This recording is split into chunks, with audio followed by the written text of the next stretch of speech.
জুবিনে নিজেই কৰিছিল পলিটিক্স নকৰিবা বন্ধু এতিয়াতো কংগ্ৰেছে পলিটিক্সে কৰি আছে জুবিনক লৈ পলিটিক্স নকৰিবা বন্ধু বুলি কোনে কৈছিল জুবিন গাৰ্গে কৈছিল সেইকাৰণে মই গৌৰৱ গগৈ আৰু ৰকিবুল হুছেইনক কওঁ পলিটিক্স নকৰিবা বন্ধু জুবিনক লৈ কংগ্ৰেছে মেনিফেষ্টত জুবিন গাৰ্গৰ প্ৰসংগ টানি আনি পাপ কাম কৰিছে জুবিন গাৰ্গ আমাৰ হিয়াৰ আমঠু ভোটৰ কাৰণে জুবিন গাৰ্গক ব্যৱহাৰ কৰাতকৈ দুখজনক কথা একো থাকিব নোৱাৰে বিষয় ন্যায়ালয়ত আছে যোৱাকালি কংগ্ৰেছে টুইট কৰিছে ফাষ্ট ট্ৰেক কোৰ্ট কিয় হোৱা নাই কিন্তু তেওঁলোকে এইটোও নাজানে যে ইতিমধ্যে ফাষ্ট ট্ৰেক কোৰ্টে কাম আৰম্ভ কৰিছে প্ৰতিদিনে শুনানি হৈছে মইতো বিচাৰো 3 মাহ নালাগে এই মাহতে এটা ভাল খবৰ আহিব মোৰ যেটো ধাৰণা যোৱাকালি মই যেটো প্ৰসিডিং শুনিছো কোৰ্টত মোৰ যেটো ধাৰণা যি ধৰণে বিচাৰপতি গৰাকীয়ে শুনা আৰম্ভ কৰিছে হয়তো জুবিনৰ জাজমেন্ট ন্যায় আহিবৰ কাৰণে আমাক 100 দিন নালাগে এতিয়া যদি আপোনালোকে যায় আজিও হিয়াৰিং চলি আছে day to day this matter may come to N and হয়তো এমাহৰ ভিতৰতে সকলো শেষ হৈ যাব যেটো ধৰণে হিয়াৰিং যোৱাকালিৰ পৰা আৰম্ভ হৈছে আপোনালোকে কোৰ্টত বহিলে গম পাব কিন্তু কোৰ্টত কেতিয়া জাজমেন্ট কেনেকে হ'ব চৰকাৰে কেনেকে ক'ব মোক আপোনালোকে কওক চৰকাৰে কি কৰিব পাৰে ফাষ্ট ট্ৰেক কোৰ্ট কৰিব পাৰে চৰকাৰে উকিল দিব পাৰে চৰকাৰে তো জাজমেন্ট লিখিব নোৱাৰে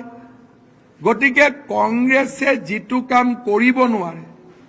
অকল মাত্ৰ অসমীয়া মানুহৰ আবেগক চুই যাবলৈ জুবিন গাৰ্গৰ প্ৰসংগ ইলেকশ্যন মেনিফেষ্টত আনি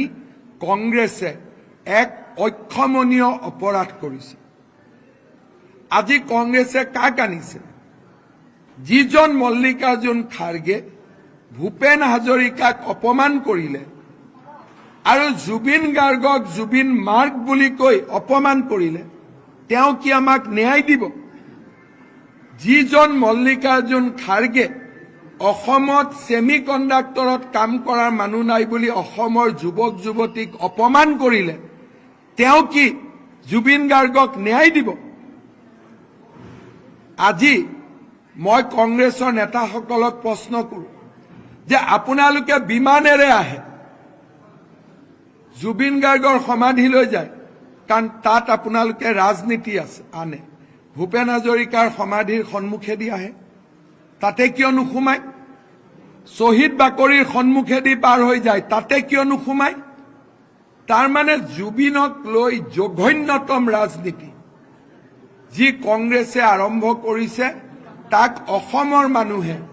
কংগ্ৰেছক ইয়াৰ বাবে কঠোৰ শাস্তি দিব যদি সঁচাই অসমীয়াক ভাল পালেহেঁতেন তেতিয়াহ'লে তেওঁলোকে সকলো জায়গাতে গৈ অসমীয়াক নমস্কাৰ কৰিলেহেঁতেন তেওঁলোকে ভাবে জুবিনৰ সমাধিত গৈ ৰৈ বিনালীৰ জায়গাত ৰৈ কেতেকি কম আৰু ভোট লম এনেকুৱা জঘন্য ৰাজনীতি কোনেও কৰা নাই কেইদিনমান আগতে আমি এটা ভিডিঅ'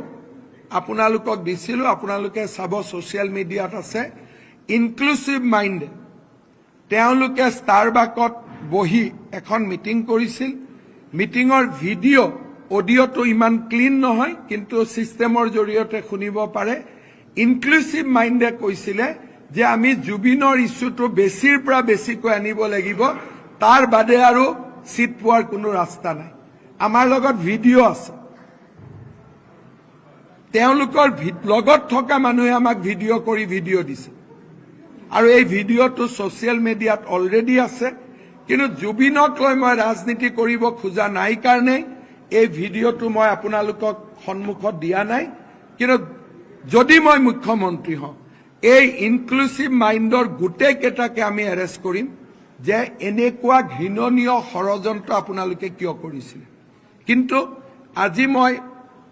যেটো ভিডিঅ' ই ছ'চিয়েল মিডিয়াত আছে কিন্তু মই দেখুৱাব খোজা নাই কাৰণ মই প্ৰথম দিনাই কৈছিলো যে জুবিনৰ সমাধিত মুখ্যমন্ত্ৰীৰ শপত লৈ মই যাম তাৰ আগলৈকে মই নাযাওঁ বহুতবাৰ গৈছো আগলৈকে মই নাযাওঁ কাৰণ মই জুবিনক লৈ ৰাজনীতি কৰিব নিবিচাৰো জুবিনক শান্তিত থাকিব দিয়ক জুবিনক নীৰৱে থাকিব দিয়ক